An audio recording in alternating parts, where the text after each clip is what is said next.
Hey there, athletes. Coach Ferry here from Team Wilpers. Excited as always to welcome you to our athlete briefing for week 6 of the Summer Run Challenge. Per usual, we're going to start off with a brief week 5 review. So we're back at it here in week 5 after that nice unload period. So getting back into a little bit of intensity. That first tempo run of the week, we're starting with a combination of marathon and half marathon pace. It's kind of moderate duration intervals here. So giving some good chunks of Z3, kind of tempo training time, hopefully without really overtaxing anyone in this workout. A nice kind of steady state workout here. So run number 2, we have our interval run, intervals ranging from threshold all the way to anaerobic capacity. Completing the kind of the end of that workout there with those AC intervals means we are definitely finishing that workout with a little bit of a bang. Just going to remind everyone as we get a little bit deeper into this challenge, we still want to be going into the portal, checking that box, chasing that 100% completion percentage. We're coming to the kind of the final tail end, final third of this thing. So keep going after it. Best way to continue to put yourself in a position to be successful. Now let's talk a little bit about our week 6 workouts. So run number 1, once again, tempo run. That's going to be consistent throughout the challenge here. These are really things I would refer to kind of cruise intervals. So 7-minute tempo chunks, a little bit more Z3 time, but actually kind of a lower intensity. So arguably an even easier workout than week 5. Not sure how that happened, but we'll let it slide. Much like week 5, however, the goal is to feel strong and comfortable through these intervals and kind of leave the workout not feeling overtaxed by what you've just done. I think I've talked about it a little bit in the past, but the reason I've mentioned not being overtaxed twice now, especially here in the high heat of summer, early in our endurance cycles, we want to be doing some of this endurance work, we want to be stringing it together on short rest, but it's very, very challenging to all of a sudden put together 20 and 30-minute blocks of endurance time because you're going to have such a big heat impact. So once again, that's why we're breaking it up into smaller little segments, hopefully walking away from the workout with some good training time, with one more time, without beating you up too badly and be overtaxed from that workout. Run number 2, our interval run here. A very, very similar, yet entirely different structure than week 5. So even looking at it again, I had to this week do a double take to kind of figure out what the difference was and why I did that. Really, the big difference is a much heavier chunk of threshold, which should make those kind of VO2 max or that VO2 max and anaerobic capacity interval segment to finish off feel a little bit different. In essence, we're really intentionally taxing the legs a bit early in the workout to put a little fatigue on them and then hitting those tough paces there at the end. So it's a great way to practice running on tired legs at kind of a very controllable amount.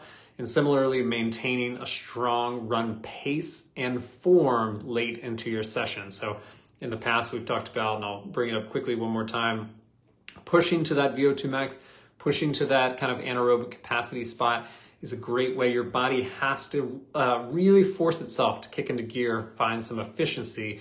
And so when you're doing that, when you're a little bit fatigued to begin with, it's a good opportunity to practice not breaking down late in runs or races when you start to fatigue. Finishing the week, of course, with our endurance run, easy pace, start to finish. Once again, have mentioned this, but I'll bring it up one more time. Feel free to reduce your paces to make the effort actually feel easy here. That is the key to this workout. The pace is great. If you can hold the pace, excellent. But if it doesn't feel easy, not so good. You want to reduce it to really easy effort running. And for some people, and especially in certain locations right now, that could mean a minute a mile slower. It could mean 2 minutes a mile slower than usual in order to get the same kind of real feel from your workout. So we're going to jump straight into some questions that came up during the week. There's some interesting ones this week, so I'm excited to spend a little time talking through these. And the first one here is particularly interesting, which is it possible to peak, cap out, or reach your limit? I've been running for decades and improved regularly until the last year or two. Try not to be discouraged, but instead grateful that I can simply move. But my needle seems to be stuck. I'm ready to accept it, but want a professional take on the situation. So couple ways to look at it. A lot of variables involved here, but what I'll say is performance plateaus are super common. Not that they need to be, but they are super common. And where we most likely see this scenario happen is when training stimulus becomes fairly stagnant.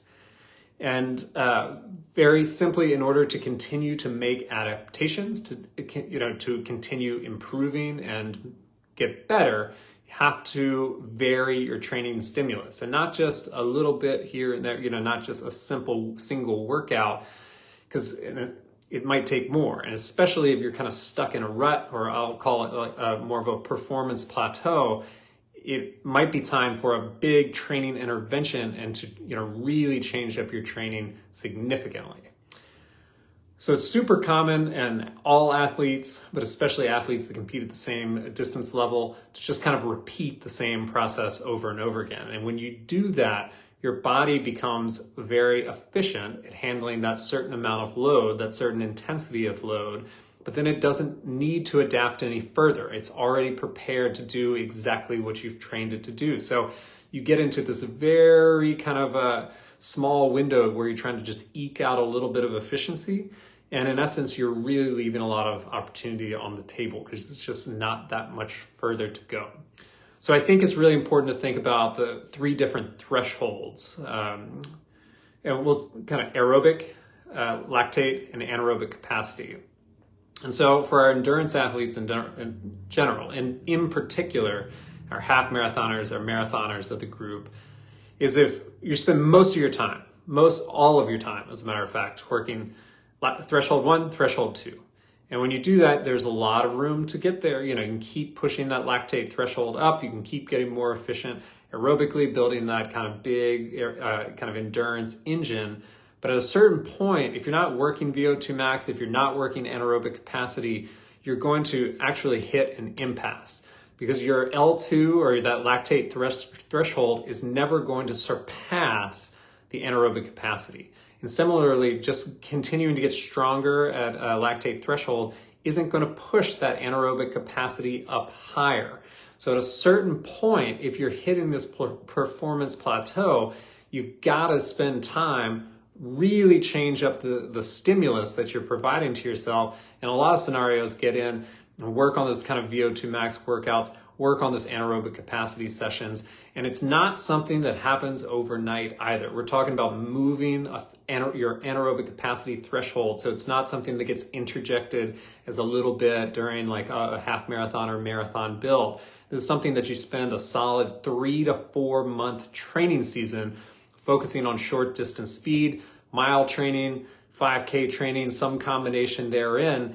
Really see if you can find some breakthroughs in that distance. And if you're a half marathon or marathoner, I know you can, because you probably haven't trained it, to your point, in 2 decades to get back down and start doing mile training. So you get in, you spend a whole off season working on that mile training, improve the mile time, improve 5K time, you kind of move into the middle distance a little bit.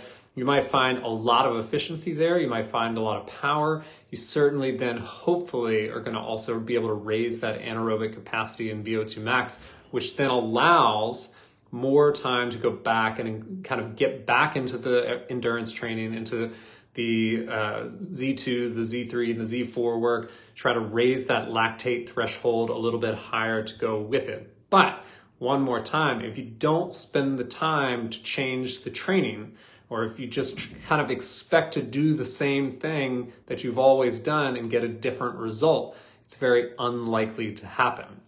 So ultimately, I started off by saying there are a lot of variables. I'll finish this explanation by saying there are a lot of variables, but overall, no, you really shouldn't hit a place where performance just stops unless there's an injury limiter or some other limiter that we haven't talked about. Hopefully that helps. Our next question here was, so since a lot of us are jumping into marathon training next week for New York City Marathon, I'll expand say, and for other marathons, can you talk about the difference between the new 2024 marathon training novice and intermediate plans? For example, the new plan maxes out at 3 hours for the long run, which for me would be about 16 miles versus the 20 that is typical in marathon plans. Also, can you talk about novice versus intermediate for those of us running consistently with the TW training plans for the past few years?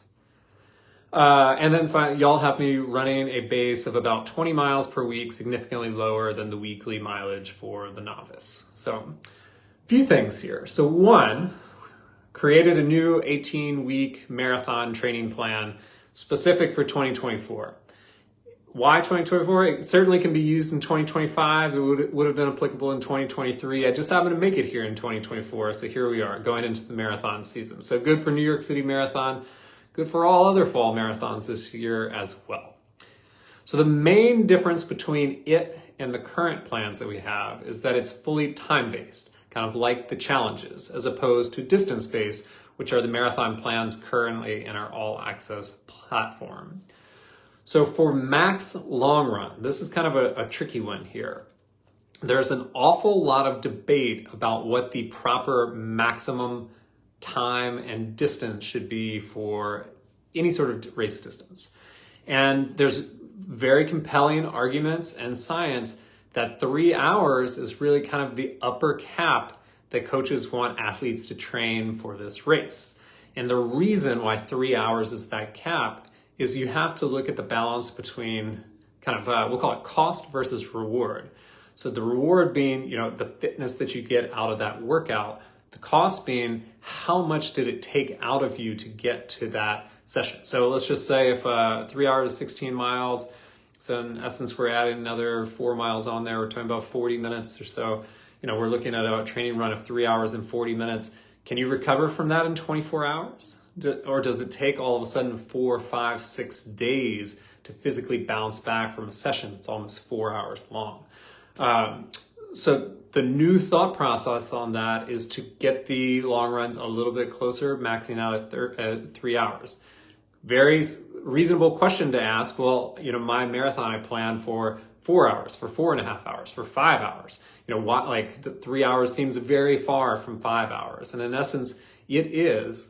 What you're doing at that point is really kind of using the same ideology as ultra training and ultra running, which is, let's say if you're training for a 50 miler, you're not training to 48 miles of distance or 45 miles of distance. It's much more likely that you're going to have a max training run, maybe of like 50K. So, like a single 30 miler in there, otherwise a lot of 20s.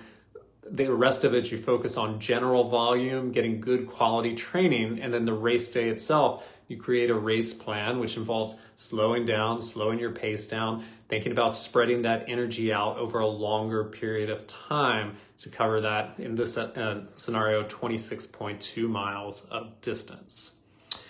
So I must say my thinking on this has actually changed a lot over the years based upon some of this new kind of study, new conversation about the training. So I, like many other coaches, used to always take athletes to 20. I saw mixed results for some athletes, especially that it took a lot longer time and longer sessions to hit 20 miles, which is ultimately why we kind of created this plan here a little bit. Worth reading, worth figuring out for yourself. And kind of with that, there's a very rare plug that I put in for our other products and services here at Team Wilpers. But we absolutely do offer coaching consultations, which are just one-off conversations with coaches. Can absolutely appreciate not everyone wants a full-time coach working with them all the time. This is just access to someone for a session, for one phone call, and it might be a really valuable valuable use of time to spend, to talk with someone, review your training plan, make sure you feel confident about it, because there's an awful lot that goes into it. And there's an awful lot of time, effort, and energy on the line as well. So one more time, we have coaching consultations for people who are having questions and struggling to figure out how to mold the marathon plan to their exact specific needs, as do other companies. So it would be worth absolutely talking to a coach. To finish this off, the difference between the novice, intermediate, and difficult are going to be very much in line with how we've done them in the challenge infrastructures. So the novice workouts are just a little bit shorter with a little bit less intensity. The difficult variation is going to have just slightly more volume across the whole scope of the week. So workouts might be 60 minutes instead of 45 or 75 minutes instead of 60, etc. It's just a little bit longer workout versus a little bit shorter workout. As I mentioned, modeled in the exact same way as our kind of moderate easier and difficult are in the challenge infrastructure. Next question. Potentially 16 weeks out from my half marathon event, kept my long run base of 10 miles since coming off marathon training in the spring. When starting a training plan, is it best to start at the lower long run weekly miles as prescribed, say 6, 7, 8, or just to do my 10 miles as usual and then up to 11, 12 where I get there in the plan?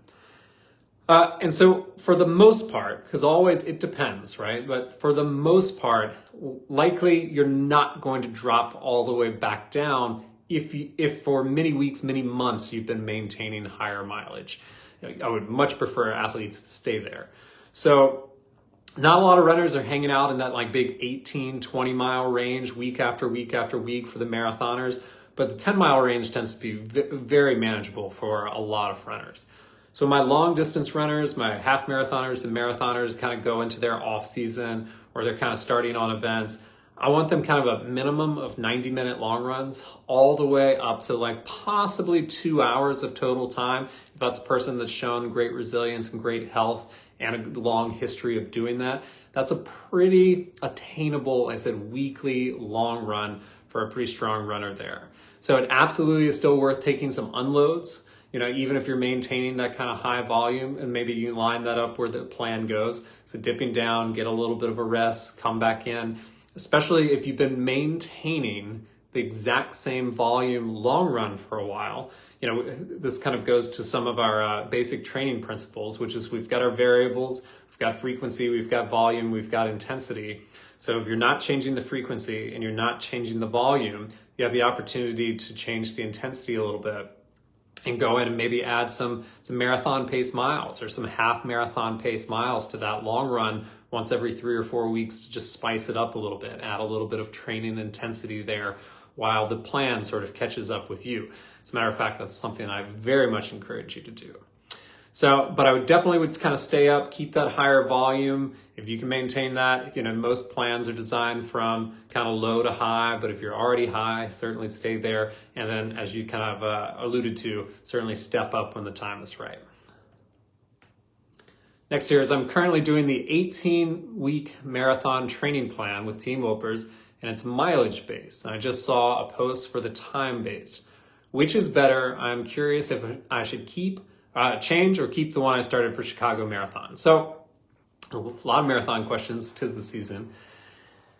In essence, we want to talk a little bit about time versus distance here and why you might choose one or the other.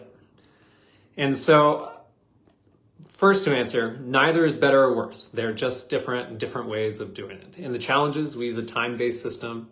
There are reasons to do that. In some of the static plans we've had historically, we use distance-paced system. They're plans Matt and I made ages ago. They're still good. They're still very topical. They still work. They're just distance-based. So I'm going to start with an example here. A very standard workout and part of our marathon plan progression is a 1.5 mile warm-up, 4 to 5 miles at marathon pace, and a 1.5 mile cool down.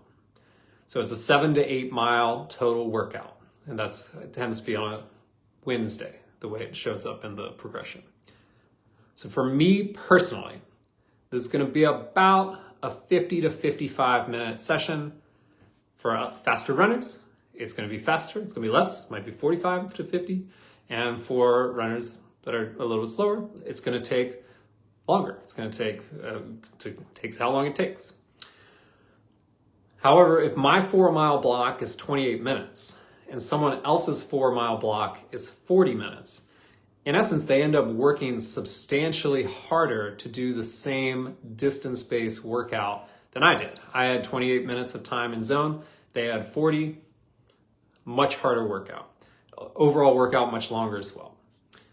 So on a time-based plan, like our challenges, if I do 30 minutes at marathon pace, someone else does 30 minutes at marathon pace, we ultimately have the exact same training stress. Even though I would have covered potentially more distance, more or less, but if I would have covered more distance than a slower runner, our training stress is actually the same. So once again, there's not a plan that's right, wrong, or better. There are just multiple options. You have to kind of go through and pick the one that is best for you. So where I see this really hopefully fitting in and helping some people is if you fall into a bucket where those 8-mile runs could all of a sudden be 90 minutes, 80 minutes as a midweek workout, where, for example, based on the previous conversation, a 20-mile training run could be 4 hours long. A time-based option might be a really good one. It's a good way to limit. It's a good way to make sure that the training stress isn't significantly higher than intended. And very similarly for a fast athlete going out and running a 4-mile segment at marathon pace, it could be 24 minutes. It could be an incredibly fast workout. That wasn't the point. When in essence, we needed something that was a little bit longer. So the time base is just a good way, kind of applies to sometimes a larger demographic of people. And also make sure you can cap the amount of time that you plan on spending those, because it's a lot of time it takes to get kind of keyed up for the marathon. Then in terms of the total base miles, you're going to have to adapt that a little bit potentially based upon your easy run days, how many sessions you're doing a week, etc. Once again, final plug of today, working with the coach to kind of take a peek at your plan for the season, give some pointers, tips, advice, etc. A great option going into it. It's a long process. You want to make sure you're getting the most out of it and setting yourself up for success in the marathon. But otherwise, that'll be it for this week. Hope everyone has an amazing rest of week 5, an incredible week 6. I can't wait to see you back here next week. Have a great one.